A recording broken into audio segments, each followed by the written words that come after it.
Hey, Lavetta. Hey, Miriam. What do Martha Washington, Ava Braun, and Shirley Chisholm have in common? Let's see. One was the wife of a homicidal crazy douche bucket.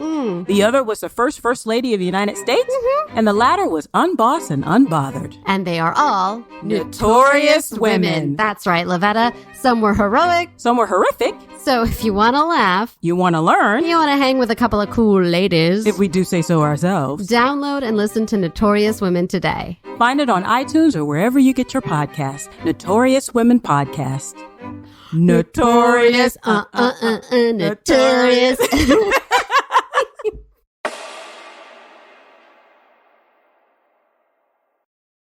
You're listening to True Crime Feed.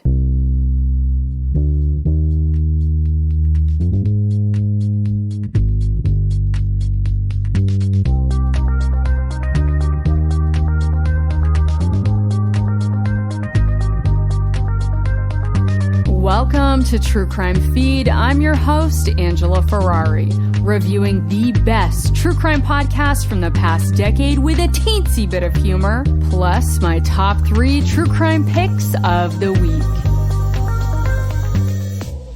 Wow, I feel like I haven't talked to you guys since last year. Haha, starting right off with a bang. Dad jokes aside though, you guys, it's a brand new year and it's a brand new me. My resolution is to be more optimistic and less cynical. I also wouldn't mind shedding a little bit of holiday weight. And lucky for me, I just heard about a fabulous new diet from a delightful spokesperson named Jared Fogle. And I guess all you have to do is just eat 2 Subway sandwiches a day. But it sounds almost too good to be true. No, that's the old cynical Angela talking. The new me is all positive all the time. But I guess we should do a little bit of due diligence digging into this Subway diet and its promoter, Jared Fogle. And if you want to take your listening experience to the next level, go to thetruecrimefeed.com and sign up for my newsletter where I curate visual aids to accompany the show. We've got a whole lot of throwback Subway ad photos of Jared Fogle on his famous pants tour, where Jared made school visits around the country and let kids play with his oversized pants. Let's just say many of these photos have not aged well since 2015, when Jared Fogle was making headlines for other reasons. There is so much more to this story than just the shocking clickbait news stories and the late-night talk show punchlines. So I was pumped when the podcast Hollywood Crime Scene did a deep dive on the story back in 2017. Hosted by the hilarious Desi Jadakin and Rachel Fisher, Hollywood Crime Scene covers true tales of crime and scandal involving celebrities. Lately, their episodes are a little bit reality TV heavy for me. Lots of Real Housewives and financial trouble kind of stuff. Not so much my jam. The quality has maybe fallen a little in their latest episodes, or maybe I'm just nostalgic for 2017 era HCS, because my favorites are their coverage of old Hollywood crime stories like the trials of Fatty Arbuckle and their coverage of the 1930s actress Frances Farmer. Her story is wild. She was struggling with mental health and was forced into a psychological torture center, basically. She ends up being a huge inspiration to Nirvana's Kurt Cobain. That story is fascinating. I also feel like Hollywood Crime Scene covered the dating game show Killer way before anyone else did. So you have alluring stories like those, and then they'd throw in a rando but still gripping case like Jared Fogle. I've been following this case ever since, and a lot of new info has come out. So let's get into it. Jared Fogle was born in 1977 in Indianapolis, Indiana. He started having weight problems during his adolescence. Then by the time he was in college in the late 90s, his weight was up to 425 pounds. This was during a time when there wasn't a ton of body positivity in our culture. Jared was especially feeling the pressure to lose weight from his father, a doctor who would warn him about the health risks of being morbidly obese, even going as far as telling Jared if he didn't shed the pounds, he'd be dead by 40. So Jared Fogle decided to make a change. While attending the University of Indiana Bloomington, go Hoosiers, Jared was studying for a business degree and lived in off-campus housing that happened to be situated directly across the street from a Subway sandwich shop. So Jared would eat there twice a day, typically getting steak subs with extra cheese. But then, the words of his father haunting him, Jared decided to switch up his usual order and try some of the offerings on the healthy sandwich menu. Subs that boasted less than 6 grams of fat and 0 grams of flavor. This was the dawning of a brand new Jared. Every day he would start out with a cup of coffee, then have a turkey sub for lunch with no mayo or cheese and extra veggies. He'd get a small bag of baked Lay's potato chips and then wash it down with a Diet Coke. Then for dinner, Jared would order the foot-long veggie sub. He also started walking to class every day, averaging around 3,000 steps. And within a year, Jared Fogle lost 245 pounds, officially entering his Slender Man era. He went from consuming 10,000 calories a day to 2,000 calories, essentially just restricting his caloric intake and walking more. But Jared attributed all of his weight loss success to eating at Subway. At one point, the newly slendered Fogle bumped into his old freshman roommate on campus named Ryan Coleman, and Ryan didn't recognize him at first. Jared looked like a totally different person. Ryan happened to work at the university newspaper, and he wrote a profile about Jared Fogle's transformation in an article titled From Thick to Thin. In the year 2000, Men's Health magazine picked up the story in an article titled Stupid Diets That Work. This was perfect timing for Subway. The chain kind of stumbled into this role of the de facto healthy fast food option after a Houston franchise owner came up with the 7 sandwiches under 6 grams of fat menu in the late 90s. And their store sales were going like gangbusters. So Subway rolled out the 7 under 6 menu nationwide and started marketing themselves as the healthy alternative.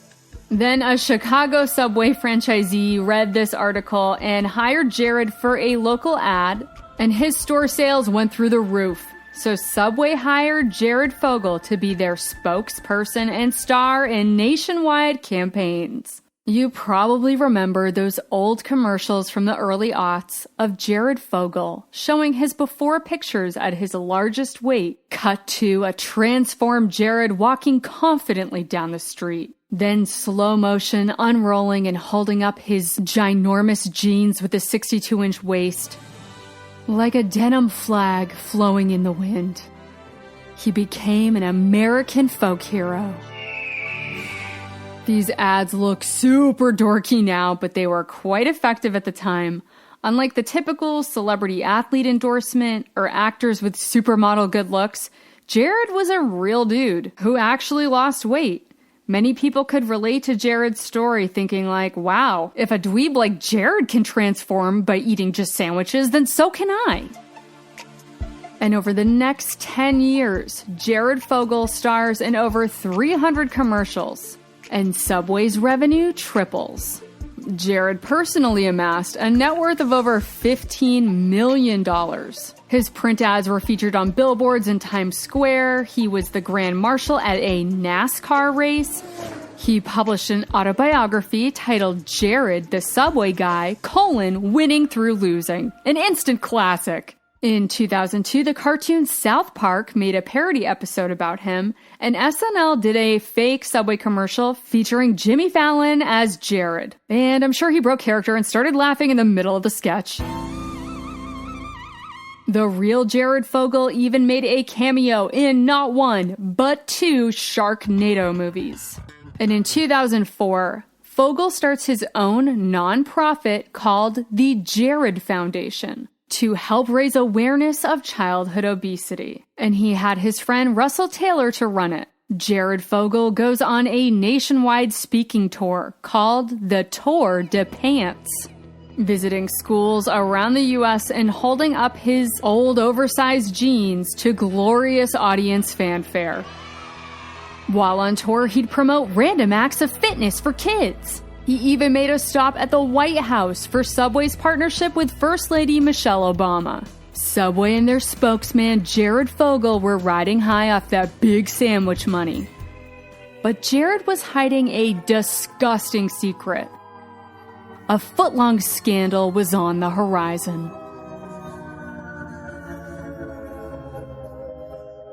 Subway has had to deal with its fair share of scandals over the years. In 1999, in Seattle, Washington, 32 customers contracted hepatitis A from their Subway subs, including a 6-year-old boy that required a liver transplant after suffering from severe liver failure after contracting hepatitis. After an investigation, it was discovered that the disease most likely spread from an infected employee not properly washing their hands after using the bathroom. There was a class action lawsuit that resulted in a $1.6 million settlement, and Subway started ramping up their hand washing policy. There was also a sandwich sizing scandal. A bloke from Australia sued Subway for his footlong, only measuring up to 11 inches. Subway countered that Subway footlong is a registered trademark, more like a state of mind than a set measurement standard. Subway came out the victor in that battle. Then there was the whole azodicarbonamide issue. Azodicarbonamide is a conditioner added to bread, and I'm going to use the term bread loosely here, to make it whiter and cook faster. And this chemical is not just in Subway sandwich bread, it's in 500 other food products, and also yoga mats. Sounds scrumptious. Subway removed that ingredient after a petition, but that wasn't enough to satisfy the citizens of Ireland. Their Supreme Court ruled that Subway bread could not be considered bread because the sugar content was way too high. Subway also faced scrutiny for their meat quality, lots of DNA testing into their chicken, and folks asking the question, is this tuna or a tuna-like substance? Ugh, so gross. I gotta tip my hand here, man. If I were doing a power ranking of fast food chains, Subway would be dead last for me. I think their restaurants smell like a sandwich took a dump. But they're a microcosm for food production standards in America as a whole. It's totally gone off the rails. This is a wild time to be alive and be part of this food science experiment. Wait, no. I almost broke my resolution and started ranting like your crazy Uncle Wayne, and that's not me anymore. The new me is positive with an open mind like your kind-hearted Aunt Peggy. So, I'm gonna give Subway and the diet a second chance. You know, big picture, these scandals are just some minor bumps in the road for the sandwich giant. And like my Aunt Peggy always says, if you slather on plenty of mayo and slap on some cheese, even a yoga mat can make a tasty treat. And hey, even if Subway isn't your jam, it sounded like Jared and his foundation were out there doing wonderful things to help fight childhood obesity, right? So let's check in with him on his tour de pants, shall we? The year is 2006. And Fogle is in Sarasota, Florida, giving his pants presentation to a group of middle schoolers. A local journalist/radio host named Rochelle Herman Walrand is in attendance and there to interview Jared Fogle. Everything goes as expected. Jared rolls out his huge jeans, holds them up to cheers and applause. Rochelle then conducts a typical boilerplate interview with Jared. He relays his weight loss story, the same one he's given 100 times. But then, just as they're wrapping things up, Jared Fogle leans over and whispers into the ear of journalist Rochelle, "Man, middle school girls are so hot." Dude, did he really just say that? Can you imagine? Seriously, what would you do if anybody, not to mention a celebrity spokesperson, said that to you? Maybe take a running start and kick him square in the footlong? No, that's too extreme. I meant to say quarter foot long. Isn't that the correct response? Well, that's not what Rochelle did. Instead, she got Jared's cell phone number and decided to go all undercover PI mom and try to lure quarter foot long Fogle into implicating himself via text and recorded phone calls. And in order to do this, Rochelle pretended that she was into middle school kids too. So messed up on multiple levels, plus how is this not entrapment? There's gotta be a better way to nab this dude, like secret sandwich cam or something? But no, however weird and misguided, Rochelle felt like she had a moral obligation to get the dirt on Fogle any way she could. She even goes as far as meeting up with him in person in a West Palm Beach hotel and recorded their conversation. Rochelle claimed Jared tried to put the moves on her. She faked having an emergency and excused herself, but at this point she felt like she had enough evidence to go to the FBI.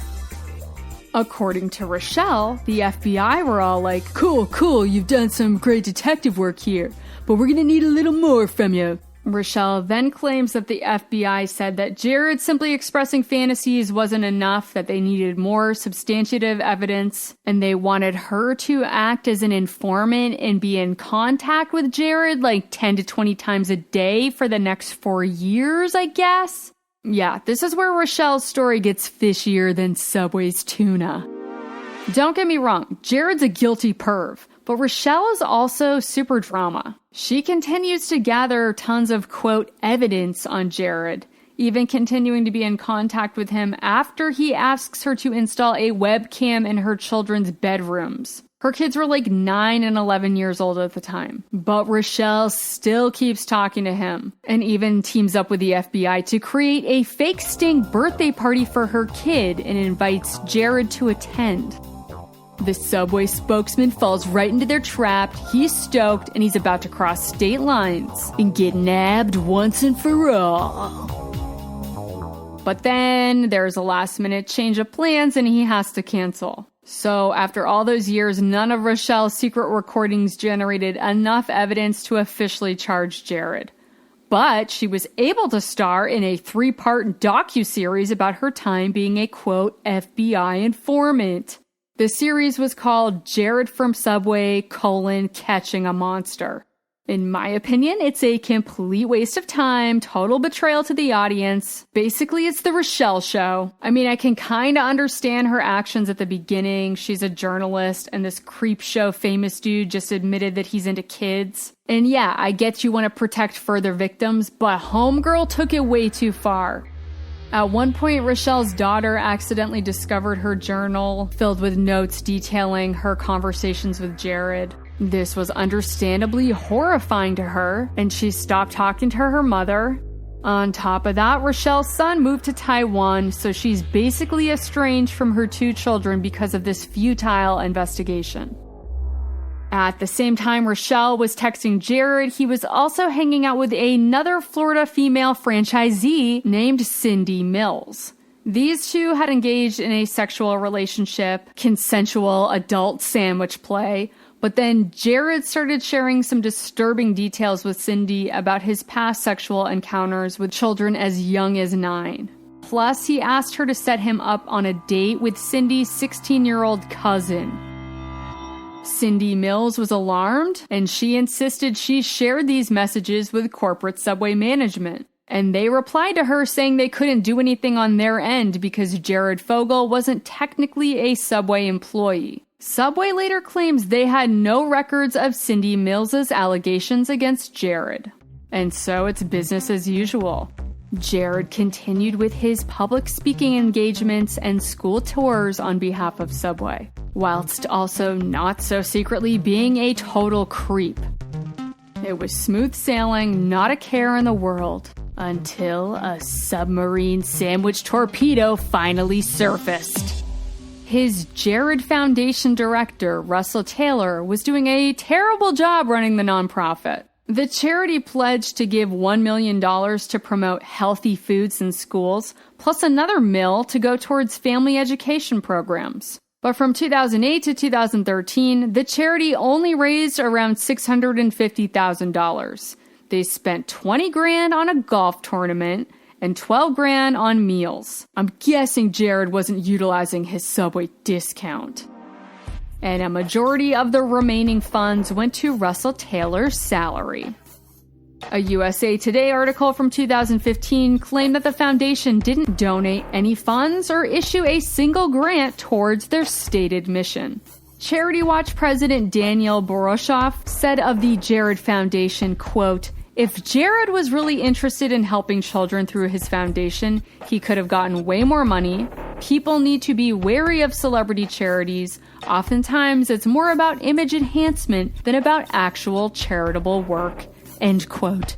Perhaps Russell Taylor was doing such an abysmal job running the Jared Foundation because he was too busy partaking in his own disgusting behavior. In April 2015, a tip came into the Indiana State Police captain that there was an image of bestiality being shared online by a man named Russell Taylor. Authorities raided his house and discovered a stockpile of incriminating evidence, including videos of Russell Taylor and his wife, Angela Baldwin, having children over to their house and sexually abusing them, filming them with hidden cameras. They also found evidence on Russell Taylor's computer that he was sharing those videos with Jared Fogle. After Taylor's arrest, he points the finger at Jared, claiming he asked Russell to set up accounts to child porn sites in his own name and then give Jared the login info, and Jared would pay for everything. Russell also claims Jared asked him to set him up on dates with underage prostitutes, children as young as 13 years old who are victims of sex trafficking. So now, authorities have enough evidence to search Jared Fogle's home and arrest him for consuming child pornography and sexually abusing minors. They raid his residence in Zionville, Indiana, in July of 2015, seizing his computers, phone, and electronics. The same day as his arrest, Subway announced that they had mutually agreed with Fogle to end their partnership and scrubbed him from their website. Jared Fogle pled guilty to 2 counts, one for receiving and distributing child pornography, and another for crossing state lines to engage in sexual conduct with a minor. It also came out in court that Fogle was asking adult sex workers to procure him underage children for sex in exchange for a finder's fee. Even though he accepted a plea deal, his defense team still put forth some interesting theories in hopes for a lesser sentence. They had an expert testify that Fogle had suffered from a compulsive eating disorder, and then when he lost weight and was feeling tons of public pressure to keep it off, he replaced that compulsion with hypersexuality, which cool, kind of makes sense, but that doesn't explain acting on his illegal pedophilic urges. The judge thought the defense arguments were ridiculous, even kind of made fun of him on social media, and then sentenced Jared to 15 years. The gals from the Hollywood Crime Scene podcast had an interesting discussion on their show about the psychology of pedophilia. They give their own informal analysis on Jared, how he perhaps came of age socially and sexually later after experiencing such a dramatic change in his body. Obviously, they weren't excusing his behavior, just trying to make some sort of sense of it. Usually this is an area of true crime I just can't handle. I find it so upsetting, even just reading about it. I can't imagine the trauma of experiencing this.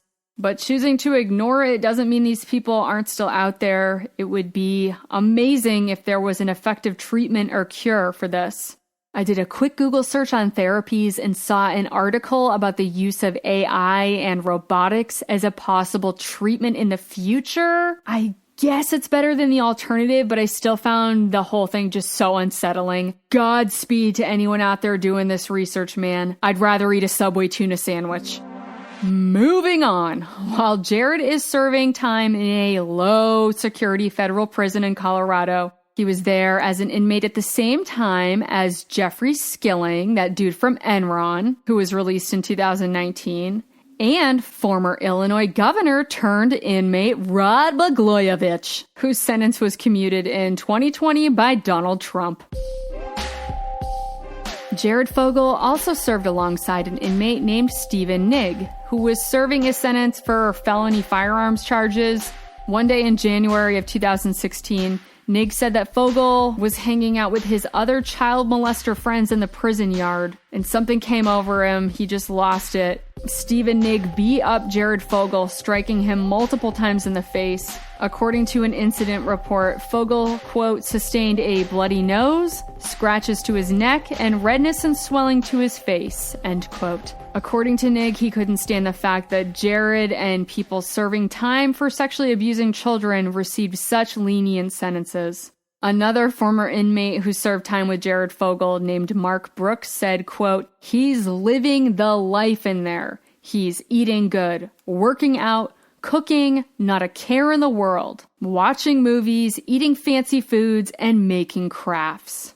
Seriously, I can see how that would be rage-inducing. Jared Fogle's now ex-wife, Kathleen McLaughlin, was also steamed about it. In 2016, she sued Subway in Indiana for personal injury and emotional distress, claiming that management knowingly covered up at least 3 instances of her husband's sexual abuse against minors. But that lawsuit was dropped.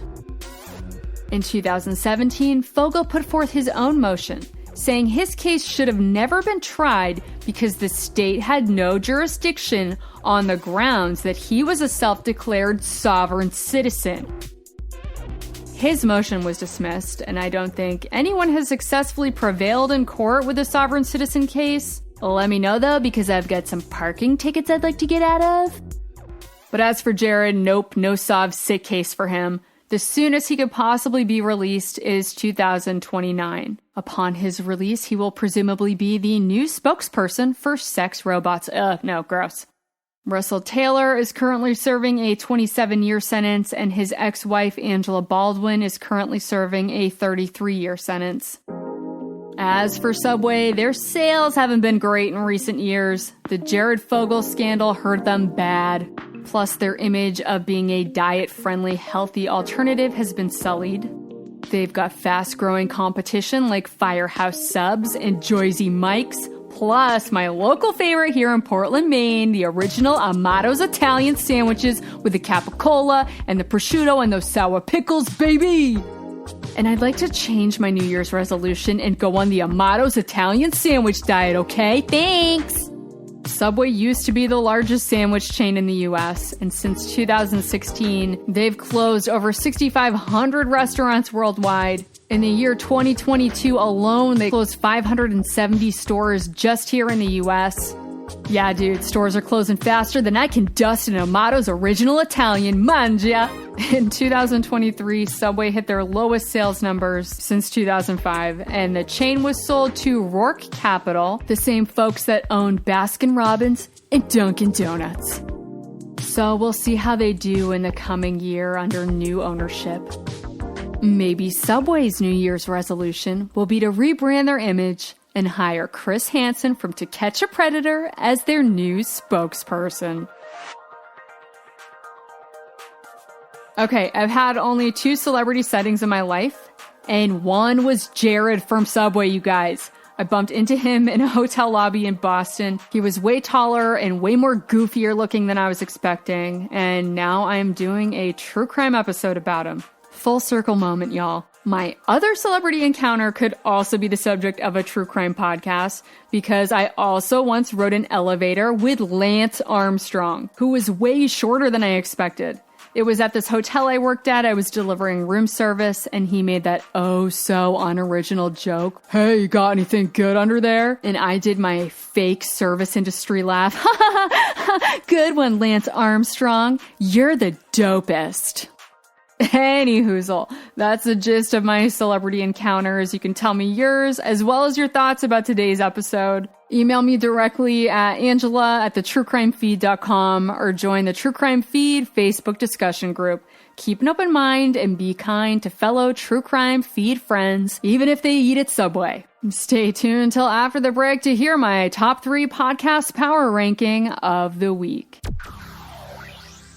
Hey, True Crime Feed listeners, I have a teensy little ask of you. I need your help to grow my audience so I can keep the stories coming. So I'm asking you to take a moment and share True Crime Feed with 5 friends you think will enjoy the show. Like a fun, awesome pyramid scheme, but you still get to hang on to your money. Cool. And if you want extra gold stars, go to Apple Podcasts and write a review for True Crime Feed. I am an independent one-woman show, and you taking a moment to do this will help me grow and compete with the big networks out there. So thank you so much. Now back to the show. And we're back. Before we start the official ranking, I wanted to recommend a fictional crime podcast series called Murder on Sex Island, about a sexy reality TV show with a missing contestant and an undercover detective. It's basically a fun, cozy audiobook. A great listen if you get the post-holiday blues, or if you're like me, post-holiday relief. Now, let's get to the official ranking. Here are the 3 shows currently trending that I think are worth a listen. I present to you this week's podcast power ranking. At the number 3 spot, we have $1 Million Lover. Here's a summary from the show page. $1 Million Lover is an unlikely love story recorded in real time as the relationship unfolds between a wealthy widow, Carolyn, who is 80, and Dave, 57, a former drug addict who is homeless and has a long criminal history. With Carolyn's support, he appears to be thriving. Her daughters fear that he has his sights set on the valuable property portfolio which their parents and grandparents built up over the years, and turn to the police for help. Soon, everyone is asking whether Dave is really a tender carer or a dangerous interloper who will fleece her, breaking her heart and her family. This is the latest season from the BBC show Intrigue. It's an interesting conversation about class, gender, and family drama. There's been some other amazing stories featured on this series that I can't wait to talk about in future episodes. And for now, I have very high hopes for this latest season of Intrigue called $1 Million Lover. At the number 2 spot, we have Truer Crime.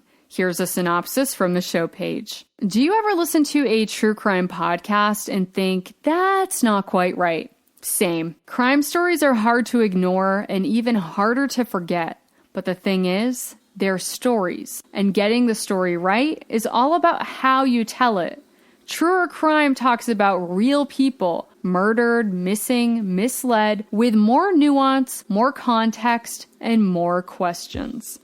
I love this show and this format. It's a single story each episode. I just listened to the Mindy Dodd one, whose case was originally covered by that TV show Snapped. Let's just say Truer Crime had some different takes on it. What the podcast series Unraveled Season 2 Expert on Trial does to shows like Forensic Files, this podcast Truer Crime does to salacious shows like Snapped. In fact, after you listen to this podcast, you might be ready to send Snapped and shows like it down your TV true crime trapdoor. A much-needed conversation in the true crime entertainment space with Truer Crime. And at the number 1 spot, we have The Witness Fade to Black. Here's a rundown from the show page. When LA screenwriter Gary Devereaux mysteriously disappears in the summer of 1997, weird coincidences lead family and friends to believe that he may have been the victim of foul play, possibly because of his mysterious ties to the CIA. Gary was on the way home from finishing his latest script, which was allegedly going to be based in part on real events that occurred during the American invasion of Panama. And that script vanished, along with him and his vehicle. Just finished the last episode. I was literally going back and forth to the very last second. I don't have a clear answer here, but that's what I loved about this show.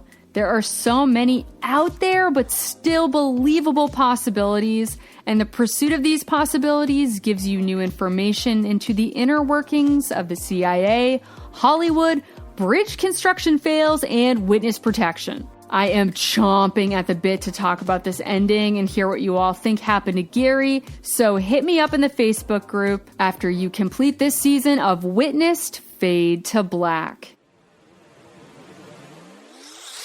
Now for my miss of the week.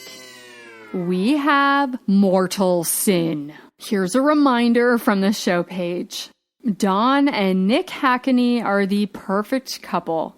Spiritual, loving, and devoted to the church where Nick is a pastor. When Dawn is killed in a house fire the day after Christmas, the pastor and his flock are devastated. What few knew at the time was the dark prophecy that foretold it.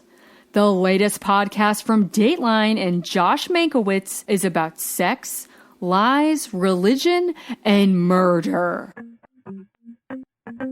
Okay, I loved the beginning of this one, but hated the ending. Dateline isn't always known for sticking the landing, but they totally biffed this one. Maybe it's just me and my new positive outlook on life, but I found their final episode, The Worm Dude, overly cynical and in poor taste. Anyway, spoiler alert, I guess. Pastor Nick goes to prison and finds his new calling, demonstrating the wonders of vermiculture, aka farming worms for composting and soil enhancement. And Dateline was totally making fun of it. I think part of me was offended because I totally nerd out about composting, vermiculture, farming, all that good stuff. In fact, one of my favorite rides at Disney World is the Living with the Land tour, all about advancements in aquaponics. Bonus, there's never a line for that one. So yeah, I'm team vermiculture here, and I didn't really appreciate the shade being thrown by Josh Mankey. It also had me thinking about crime and punishment, like when someone does something awful and they go to prison, do we want people to just sit there and suffer, or do we want them to contribute in the hopes of making the world a little bit better? Nick Hackney is a total scumbucket for doing what he did to his wife, her mother, and the community. But he's doing more in prison than Jared Fogle is. And here I go again, sounding like crazy Uncle Wayne. Dateline didn't agree with this take. They decided to end their series by mocking vermiculture and those who participate in this prison project, which was a mortal sin in my book. And that's why it's going down my podcast queue trapdoor. Destined to be worm food.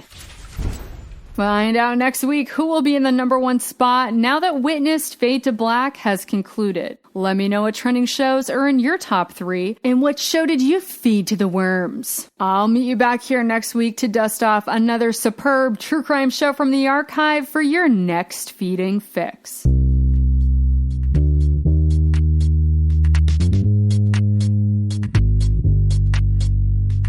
That's all for today's True Crime Feed. Don't forget to sign up for my weekly newsletter where I post links to my top 3 favorite shows of the week and bring you fabulous visual aids for every episode. Be sure to follow the show on Instagram, Twitter, and Facebook to join the conversation. And if you enjoyed this episode, please leave a review and tell your fellow partners in crime to tune in to True Crime Feed.